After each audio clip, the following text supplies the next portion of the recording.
Dear friends, today I will tell you the story of a woman who lost everything, her husband, her child, and her home, because of a single decision made by a powerful man. But instead of seeking revenge, she chose to save the lives of strangers, becoming a beacon of hope in a city that had forgotten her. Who is this woman? What did she lose? And why does she still give so much to others? We will reveal everything. But before we start, if you're new to our channel, don't forget to like the video and subscribe for more stories like this. Now, let's dive into the story of Emma Johnson, a waitress by day, a guardian angel by night, and discover how one act of kindness changed not just her life, but the lives of countless others. Chicago was a city of contrasts. Gleaming towers of steel and glass rose above streets where the wind carried the chill of winter and the weight of forgotten lives. Nestled in the shadow of the Loop, Daisy's Diner was a relic of a simpler time. Its red vinyl booths were cracked, the Formica counter was chipped, and the neon sign out front buzzed faintly, as if it too was tired of holding on. But for the truckers, night shift workers, and stragglers who wandered in, it was a sanctuary. And at its heart was Emma Johnson. Emma was a 55-year-old waitress with silver-streaked hair and a warm smile that made even the coldest nights feel bearable. She had been at Daisy's for 20 years, longer than some of her regulars had been alive. Her knees creaked with every step, and her hands shook slightly when she carried too many plates. But she never complained.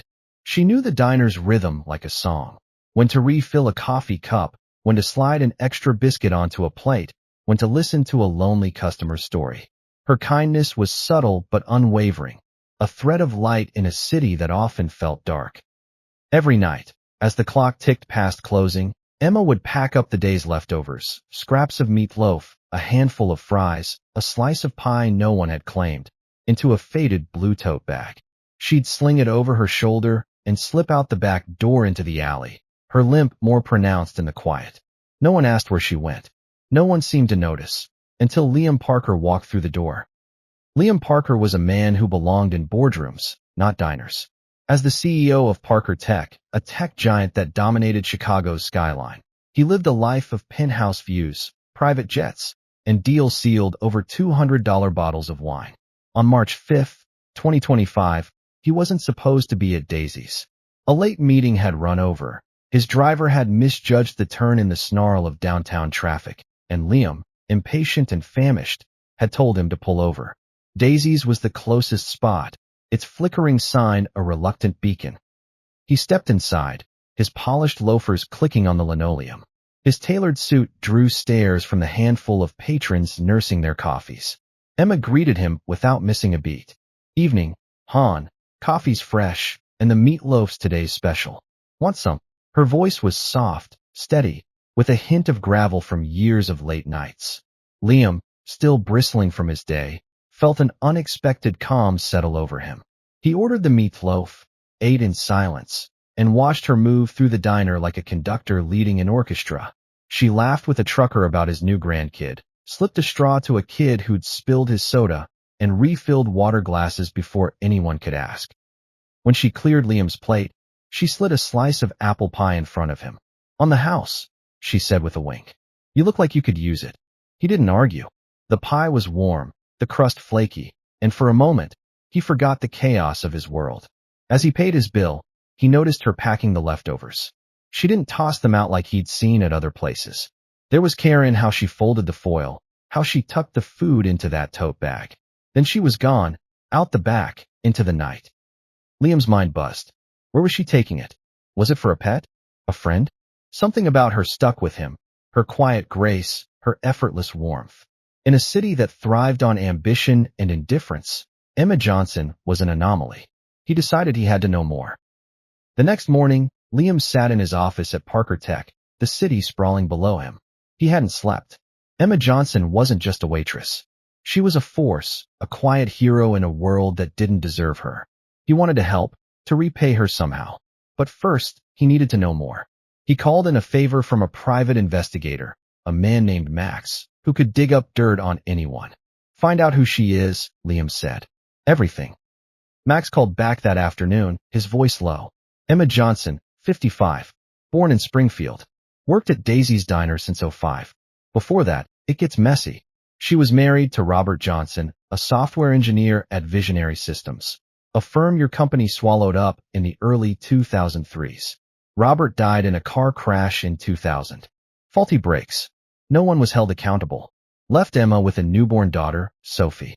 Visionary Systems insurance stiffed her and paid out pennies. She lost their house and couldn't keep up.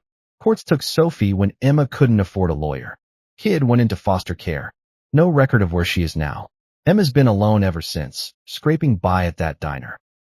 Liam felt sick. Visionary Systems. He remembered the acquisition, his first big win, a stepping stone to billions. He hadn't thought about the people caught in the fallout. Emma had lost everything because of a deal he profited from. Was her kindness a way of making up for losing Sophie? Or was it just who she was? Either way, he couldn't let it stand. He had to do something big. That night, Liam went back to Daisy's, but he didn't stay inside. He waited in his car across the street, watching as Emma left with her tote. He followed her again, needing to see it one more time, to be sure. The scene was the same. Ethan and Ava, the tarp, the food. But this time, he noticed something new. Emma lingered longer, sitting with the kids in a crate, telling them a story about a girl who built a castle out of snow. Her voice was soft, almost breaking, and Liam realized she wasn't just feeding them. She was mothering them, filling a void she carried for decades. When she left, he stayed. Ethan and Ava curled up under the tarp, their breath visible in the cold. Liam approached, cautious. "Hey kids," he said, crouching. "You okay out here?" Ethan eyed him warily. "Who are you?" "Someone who knows Emma," Liam said. "She's good to you, huh?" Ava nodded. "She's the best. Keeps us alive." Liam handed them a $50 bill, impulsive but feeling right. "Don't tell her I was here, okay?" They nodded, and he left, his resolve hardening. Emma deserved more than a tote bag and a few bucks. She deserved a legacy. The next evening, Liam waited at Daisy's until Emma's shift ended. She was wiping down the counter, humming an old tune, when he approached. "Can we talk?" "Privately." Her brow furrowed, but she led him to the diner's cramped office, a cluttered space with a flickering bulb and stacks of yellowed receipts. "What's this about?" she asked, crossing her arms. "I saw you," he said, "in the alley, with Ethan and Ava. I followed you." Her face hardened. "That's none of your business." "It is now," he said. "I'm Liam Parker. Parker Tech. I know what you're doing, and it's incredible. I want to help. Build you something, an orphanage, a shelter. I'll fund it. Every month. So you can keep helping kids like them." She stared at him, suspicious. "Why? What do you get out of it?" "Redemption, maybe," he admitted. "My company hurt you. Visionary Systems. Robert. Sophie. I know. Until yesterday, I didn't. I owe you." Emma's breath caught, her eyes glistening. "You don't get to fix my life with your money, Mr. Parker. I do this because it's right. Not for you or anyone else." "Then do it for them," he said. "You can't save every kid with leftovers. Let me give you the tools." She looked away, her hands trembling. Silence stretched between them, thick and heavy. Finally, she nodded. "Fine. But my rules. No fancy nonsense. Just what the kids need." "Deal," he said, relief flooding him as plans for the orphanage took shape. But Liam's problems were far from over. His rival, Victor Kane, the CEO of a competing tech firm, saw the orphanage project as a threat to his own plans. Victor had been eyeing the same land for a luxury condominium project. He called Liam, his voice dripping with menace. "Back off, Parker. That land is mine. If you don't, I'll make sure everyone knows how you destroyed Emma Johnson's life." Liam was torn. His company was struggling, and Victor's condominium deal could save it. But he couldn't betray Emma. He decided to fight back, showing his commitment to redemption. As the orphanage, named the Emma Johnson Home for Children, neared completion, Liam discovered an old newspaper clipping in Emma's office. It revealed that Emma had once been homeless herself, forced to give up her daughter, Sophie, to save her from a dangerous situation. This revelation deepened Liam's respect for Emma and his determination to help her. One snowy night, Liam brought Sophie to the home, unannounced. Emma was in the kitchen, stirring soup, when Sophie walked in. "Mom," she whispered. Emma froze, the ladle slipping from her hand. "Sophie." The reunion was raw. Tears, apologies, decades of pain spilling out. Liam stepped back, letting them have their moment. He'd given Emma more than a building. He'd given her family. By spring, the home housed 20 kids, its walls echoing with laughter. Emma never stopped cooking, teaching, and loving. Liam funded it quietly, but he knew it was hers. One night, as they sat with cups of tea, he said, "You're changing the world, Emma." She smiled, weary but whole. "Not the world, just their world. And that's enough." "Never change," he said. "I won't," she promised. And with Sophie by her side, she never did. Friends, life has a strange way of teaching us the most important lessons through the people we least expect. Emma Johnson's story reminds us that even in the face of unimaginable loss, kindness can be our greatest strength. She didn't just survive her pain. She turned it into a lifeline for others, proving that one act of compassion can change countless lives. Liam Parker's journey shows us that it's never too late to make amends. No matter how far we've strayed, we always have the power to choose redemption. And sometimes, that redemption comes in the form of helping someone else find their way home.